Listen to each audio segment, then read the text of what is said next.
తమిళ రాజకీయాలు ఎప్పుడూ ఆసక్తికరమే. అక్కడ సినిమాకు రాజకీయాలకు విడదీయలేని బంధం ఉంది.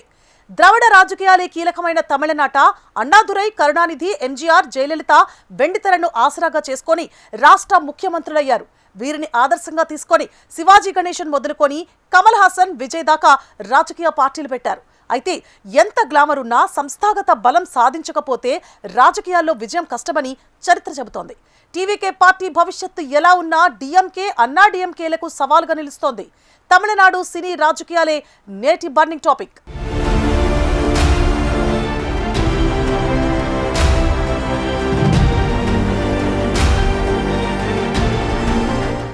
తమిళనాడులో ఒకప్పుడు సినిమా అంటే కేవలం వినోదం మాత్రమే కాదు, అది వారి జీవితంలో భాగం.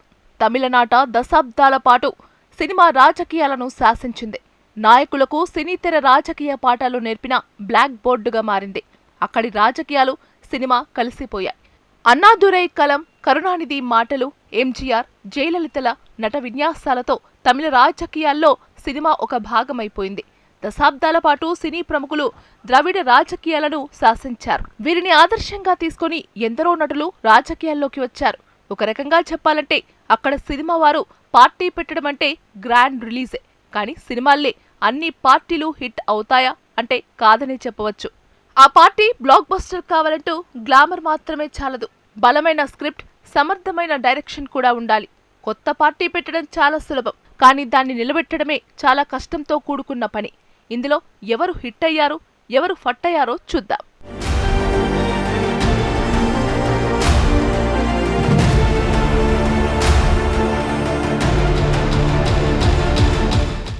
రాజకీయ చదరంగంలో పార్టీని స్థాపించడం ఒక ఎత్తైతే దాన్ని అధికార పీఠం దాకా తీసుకెళ్లడం కఠినమైన పరీక్షే. తమిళనాడులో దీన్ని సక్సెస్ చేసి చూపించింది ముగ్గురే. వారే అన్నాదురై, కరుణానిధి, ఎంజీఆర్. వీరు సినిమాలను తమ ద్రవిడ రాజకీయాల ప్రచారాస్త్రాలుగా వాడుకున్నారు. తమిళనాట ద్రవిడ భావజాలానికి ఈవి రామస్వామి నాయగర్ పునాదులు వేశారు. పెరియార్గా ప్రసిద్ధుడైన ఈయన స్థాపించిన పార్టీ ద్రవిడ కజగం. పెరియార్ శిష్యుడు సిఎన్ అన్నాదురై దీన్ని ద్రవిడ మున్నేట్ర కజగం డిఎంకే మార్చారు. అన్నాదురై, కరుణానిధి, ఎంజీఆర్ సినీ గ్లామర్ వారి రాజకీయాలకు తోడైంది. వీరి కృషి ఫలితంగా తమిళనాట తొలిసారిగా 1967లో డిఎంకే అధికారంలోకి వచ్చింది. భారతదేశంలో తొలి కాంగ్రెసేతర ముఖ్యమంత్రి అయ్యారు అన్నాదురై. ఆ తర్వాత కాంగ్రెస్ పార్టీ తమిళనాట మళ్లీ కోలుకోలేదు. అన్నాదురై మరణించిన తర్వాత 1969లో ఆయన ముఖ్య శిష్యుడు కరుణానిధి ముఖ్యమంత్రిగా బాధ్యతలు చేపట్టారు.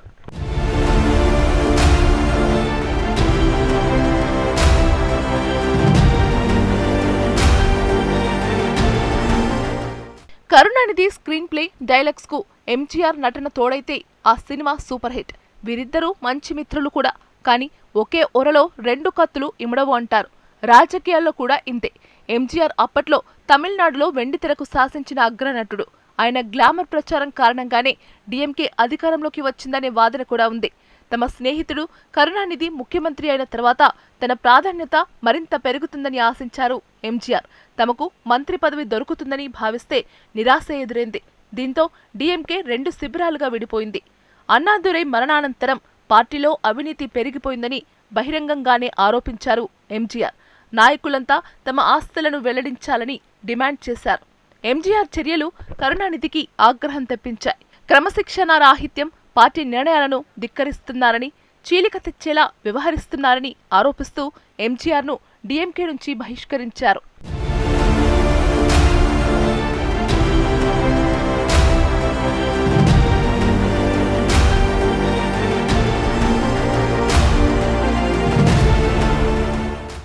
డిఎంకే నుంచి బహిష్కరణకు గురైన ఎంజీఆర్ అంతటితో ఆగలేదు.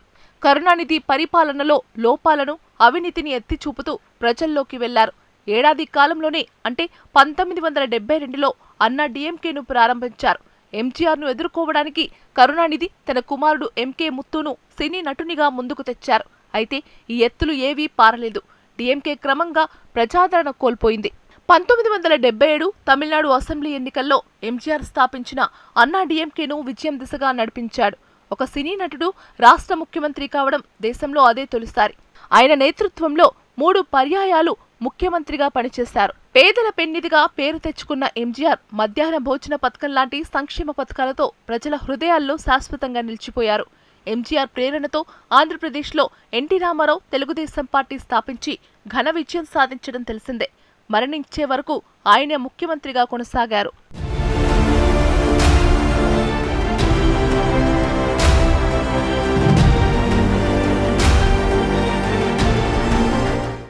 ఎంజీఆర్ నటించిన ఎన్నో చిత్రాల్లో హీరోయిన్ గా నటించారు జయలలిత. వీరిద్దరూ వెండితెర మీద కనిపించారంటే ఆ సినిమా సూపర్ హిట్. 1982లో ఎంజీఆర్ శిష్యురాలిగా జయలలిత రాజకీయాల్లోకి వచ్చారు. కాగా ఎంజీఆర్ మరణంతో అన్నాడీఎంకేలో వారసత్వ సమస్య వచ్చింది. జయలలితను ఇష్టపడి నాయకులు ఎంజీఆర్ భార్య జానకి రామచంద్రన్ను ముఖ్యమంత్రిని చేశారు. దీంతో విధిలేని పరిస్థితుల్లో ఏఐఐడీఎంకేను స్థాపించారు జయలలిత. తదుపరి ఎన్నికల్లో ఓట్ల చీలికతో డీఎంకే అధికారంలోకి వచ్చిన తన సత్తాను చూపించారు జయలలిత. దీంతో జానకి రామచంద్రన్ పార్టీని జయలలితకే అప్పగించారు. ఎన్నో సమస్యలు, అవమానాలు ఎదుర్కొని పార్టీకి విజయం సాధించి పెట్టిన జయలలిత తొలిసారి 1991లో ముఖ్యమంత్రి అయ్యారు. రాష్ట్రానికి 6 సార్లు సీఎంగా బాధ్యతలు నిర్వహించారు. ఎన్నో అవినీతి ఆరోపణలు వచ్చినా తమిళనాట అమ్మగా అత్యంత ప్రజాదరణ ఉన్న ముఖ్యమంత్రిగా చరిత్రలో నిలిచిపోయారు జయలలిత.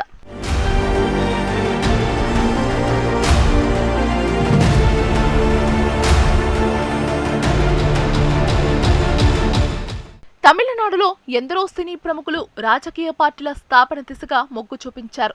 దక్షిణాదిన గొప్ప నటుల్లో ఒకరు శివాజీ గణేశన్. ఆయన నటించిన ఎన్నో చిత్రాలు ఘన విజయాలు సాధించాయి. పెద్ద సంఖ్యలో ఆయనకు అభిమానులు ఉన్నారు. రాజకీయాలకు అతీతంగా అందరితో కలుపుగోరుగా ఉండేవారు.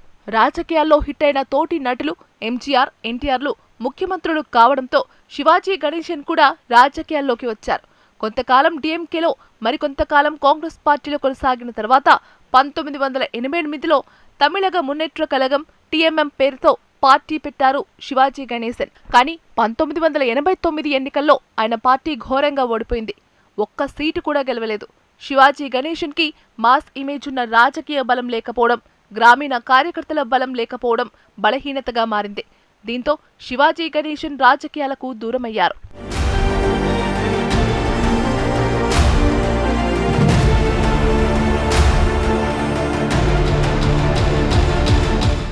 కొత్త పార్టీ పెట్టడం సులభం, కానీ దాన్ని నిలబెట్టడం చాలా కష్టమనేది కాలం చెప్పిన నిజం. శివాజీ గణేశన్ చేతులు కాల్చుకున్న తీరు చూసినా ఎందరో తమిళ సినీ ప్రముఖులు తమ ఆశలను చంపుకోలేకపోయారు. డీఎంకేలో పనిచేసి బహిష్కరణకు గురైన సినీ నటుడు, దర్శకుడు టి రాజేంద్రన్ 1991లో తాయగా మరుమలర్చి కలగం టీఎంకే పేరుతో పార్టీ పెట్టిన విజయం సాధించలేదు. ఆ తర్వాత ఆల్ ఇండియా లక్ష్య ద్రావిడ మున్నేట్ర కళగం అనే పార్టీని పెట్టినా విఫలమైంది. కెప్టెన్ గా అభిమానులు ప్రేమతో పిలుచుకునే విజయకాంత్ దేశీయ ముర్పొక్కు ద్రవిడ కళగం డిఎండీకే పార్టీని స్థాపించారు. 2011లో అన్నాడీఎంకేతో పొత్తు పెట్టుకుని 41 స్థానాల్లో పోటీ చేసి 29 స్థానాలు గెలుచుకున్నారు. ఆ తర్వాత ఒడిదొడుకులు ఎదురైన పార్టీ కొనసాగుతోంది. విజయకాంత్ మరణించిన భార్య ప్రేమలత పార్టీని కొనసాగిస్తున్నారు. దర్శకుడు, రచయిత భాగ్యరాజ్ కూడా 1989లో ఎంజీఆర్ మక్కల్ మున్నేట్ర కళగం అనే పార్టీ పెట్టారు. కానీ అది ముందుకు సాగలేదు.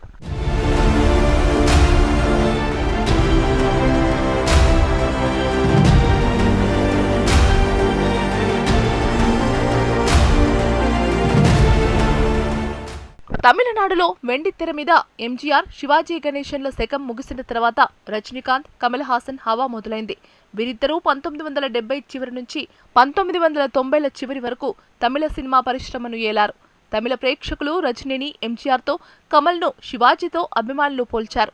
కానీ రాజకీయాల్లోకి రావాలా వద్దా అనే విషయంలో వీరిద్దరూ సందిగ్ధంలో కొనసాగారు.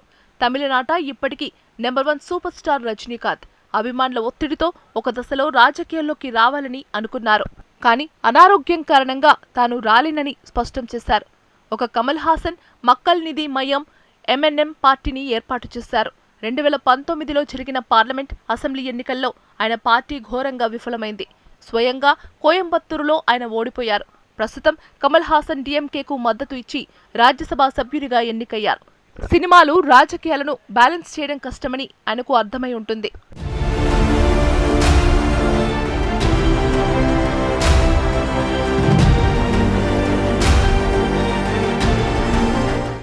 ఇక ఇప్పుడు తమిళ సినీ అభిమానులు దళపతి విజయ్గా పిలుచుకునే జోసెఫ్ విజయ్ చంద్రశేఖర్ 2 ఏళ్ల కిందట తమిళగ వెట్రి కళగం పేరుతో పార్టీ స్థాపించారు. సమయం సరిపోదని 2024 లోక్సభ ఎన్నికలకు దూరంగా ఉన్న విజయ్ ఇప్పుడు అసెంబ్లీ ఎన్నికలు దగ్గరైన వేళ రకరకాల సమస్యల్లో చిక్కుకున్నాడు. పన్ను వ్యవహారంలో మద్రాసు హైకోర్టులో చుక్కెదురు కావటం, జననాయగన్ సినిమా విడుదలలో ఏర్పడిన ప్రతిష్టంభన, కరూర్ ర్యాలీ సందర్భంగా జరిగిన తొక్కిసలాట మీద సిబిఐ విచారణ, భార్య విడాకుల పిటిషన్ లాంటి సమస్యలన్నీ చుట్టుముట్టాయి. పార్టీలో అగ్రనాయకత్వం బలంగా లేకపోవడం ప్రధాన బలహీనతగా నిలుస్తోంది. క్షేత్రస్థాయిలో రాజకీయ వ్యూహాలు, పొత్తులపై గందరగోళముంది. విజయ్ స్థాపించిన కొత్త పార్టీ ఇప్పుడు ముఖ్యమంత్రి డిఎంకే అధినేత స్టాలిన్ కు వరంగా మారింది. ఆ పార్టీ డిఎంకే ఓట్లు చీలిస్తే లాభపడి మళ్లీ అధికారంలోకి వచ్చేది డిఎంకే అని చెబుతున్నారు.